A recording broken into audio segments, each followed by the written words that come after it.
you're new here, my name is Mari, and I am the founder of Praise the Way Music Conservatory. In today's video, you're going to learn how to play the A minor scale. So, it's called the A minor scale because it starts on A and it finishes on A.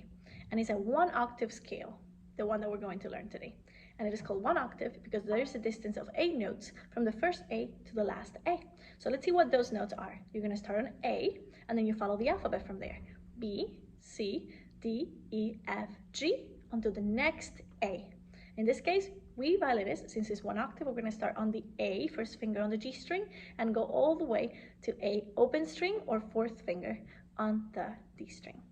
Now, if we look at the key signature for this scale, it has no sharps or flats, so all of the notes are natural. So that means we're going to play F natural and also C natural. So when we play on the D string, our first and second fingers will be together instead of apart on the second tape. You will not play your F sharp on the second tape.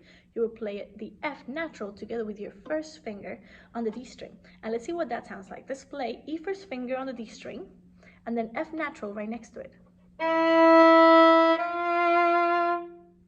See? They're exactly next to each other, no space in between them. And what movie does that sound like? It sounds like the Jaws theme from the movie Jaws.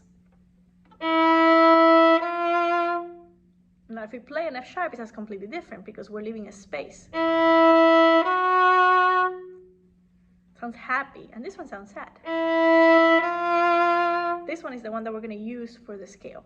So let's go ahead and pluck the notes together, and then we'll play with the bow. You can either hold the bow and extend your index finger, or you can put the bow away and just pluck with me. So we're going to start with your first finger on the G string on your very first tape. So ready? A, then B on the second tape, C on the third tape, D open string, E on the first tape on the D string, F natural, G on the third tape on the D string, and you can do pinky on the 4th tape on the D string, or also A open string, whichever one is easier. And then you go back, G, F natural, put your second finger right next to the first tape for F natural, E, D open string, C, B, A. And now let's do this with the bow. Ready? Here we go.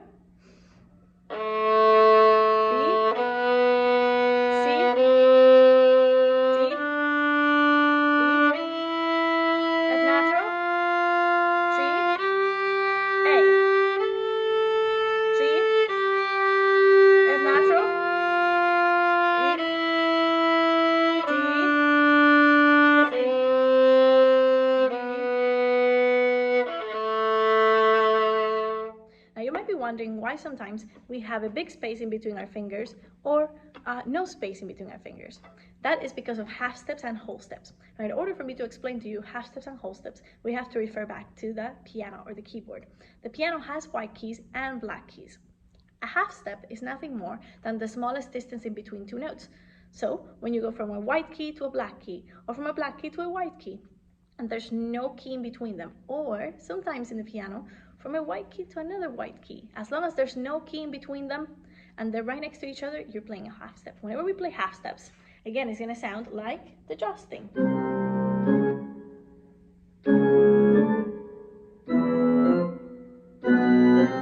Always going to sound the same. And a whole step is when you have two half steps put together. So in a whole step, you always skip a key in between or a note in between the two notes. So for example, if you're going from a white key to another white key in the piano and you have a black key in the middle, that's a whole step. Or when you go from a black key to another black key and you have a white key in the middle, there is that white key in the middle, so it makes a whole step. Okay, the only instances in the piano when there's no black key in between two white keys, is between E and F and B and C. And those are half steps, even though there are two white keys. And why are they half steps? Because they have no black key in the middle. So the pattern for the scale is open position, close position on the D string, open position.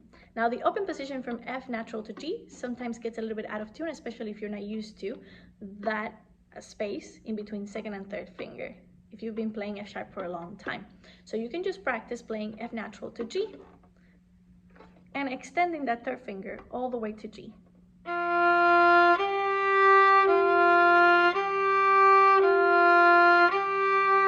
because they make a whole step, because I'm skipping F sharp in between F natural and G. So I hope you enjoyed this video. Like and subscribe so that you can see all of the other videos I will be posting soon. See you. Bye.